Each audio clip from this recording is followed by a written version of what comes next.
মনে হচ্ছে যেন কিছুদিন আগে আমরা রমজান মাসকে কিভাবে কাটাবো, কিভাবে ইবাদত করব এই নিয়ে পরিকল্পনা করছিলাম। কিন্তু কীরকম তাড়াতাড়ি রমজান মাস শেষ হয়ে গেল। রমজান জুড়ে আল্লাহর রহমতে আমরা রোজা এবং রাতের নামাজের স্বাদ উপলব্ধি করেছি।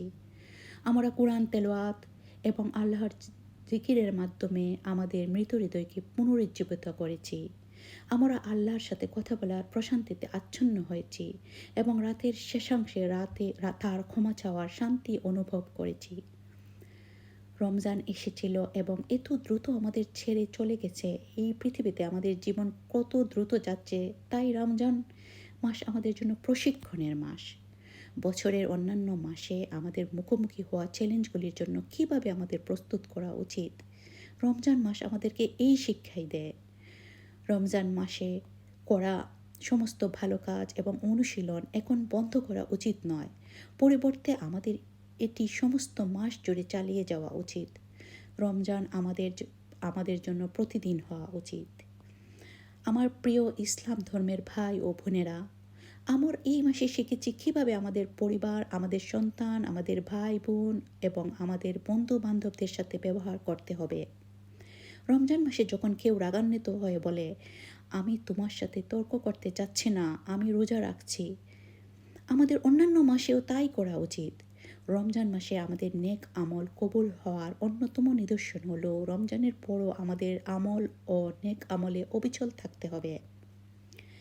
এই রমজানে আমাদের পরিবারের অনেক সদস্য বা বন্ধু যাদেরকে আল্লাহ তাআলা আমাদের কাছ থেকে কেড়ে নিয়েছেন, আল্লাহ সুবহানাহু ওয়া তাআলা তাদের আর একটি রমজান দেখার বরকত দেননি। এই কারণেই এটি আমাদের জন্য এত গুরুত্বপূর্ণ যে আমাদের সর্বদা স্মরণ করিয়ে দেওয়া হয় যে আল্লাহ বলেছেন প্রতিটি ব্যক্তি মৃত্যুর স্বাদ গ্রহণ করবে, কিন্তু কখন কেউ জানে না। আমাদের সময় কখন আসবে কেউ জানে না। আসুন আমরা নিজেদেরকে প্রশ্ন করি, রমজান থেকে আমরা কী লাভ করেছি? এটা কি আমাদের জীবন পরিবর্তন করেছে? রমজান পরবর্তী আমাদের জীবন কি রমজান পূর্ব জীবনের মতোই হবে? আমি কি আমার সালাতের মানের পার্থক্য অনুভব করেছি? আমি কি কোরআনের সাথে আবেগগতভাবে সংযুক্ত বোধ করেছি? আমি কি শেষ রাতে আল্লাহর সাথে নির্জনতায় কাটানোর মাধুর্য আস্বাদন করেছি? এটা কি আমাকে এই ভালো কাজ চালিয়ে যাওয়ার জন্য দৃঢ় সংকল্পবদ্ধ করেছে? আল্লাহর পথে ব্যয় করার মাধুর্য কি আমি আস্বাদন করেছি? আমি কি গোপনে দান করেছি? রমজান কি আমাকে আল্লাহ ও উম্মার দ্বীনের সেবা চালিয়ে যাওয়ার জন্য আরও দৃঢ় প্রতিজ্ঞ করে তুলেছে? আমি কি এই মাসে আমার আখলাককে উন্নত করেছি? আমি কি আরও ভালো এবং পরিবারের কাছে আগের চেয়ে আরও ভালোবাসার সদস্য হয়েছি?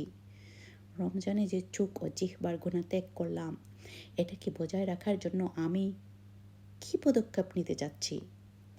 রমজান শেষ হয়ে যাওয়ায় আমি কি এখন নিয়ন্ত্রণের বৃহত্তর স্তর অনুভব করছি? আমার প্রিয় ইসলাম ধর্মের ভাই ও বোনেরা, আমাদের উচিত রমজানকে একটি নতুন পাতা উল্টানোর সুযোগ করে দেওয়া। তাওবা করে আল্লাহর দিকে ফিরে আল্লাহর ইবাদতে অবিচল থাকার, সর্বদা সচেতন থাকা যে আল্লাহ প্রতি ঘন্টায় প্রতি মিনিটে দেখছেন। তাই রমজানের পর মুসলমানের উচিত আল্লাহর আনুগত্য করা এবং পাপ ও মন্দ কাজ থেকে বিরত থাকা উচিত। রমজানের সময় সে যেভাবে ছিল এবং সৃষ্টিকর্তার নৈকট্য লাভের জন্য সে যা করেছিল তার ধারাবাহিকতা হিসেবে আল্লাহ সুবহানাহু ওয়া তাআলা এই বরকতময় মাসে আমাদের সকলের নামাজ রোজা কবুল করুন। আল্লাহ সুবহানাহু ওয়া তাআলা আমাদের ইবাদত ত্রুটিগুলির জন্য আমাদের ক্ষমা করুন এবং পবিত্র রমজানের মধ্যে আমাদের উন্নতি করতে সাহায্য করুন এবং রমজানে আমাদের অর্জিত ভালো অভ্যাসগুলি চালিয়ে যেতে সাহায্য করুন। আমিন।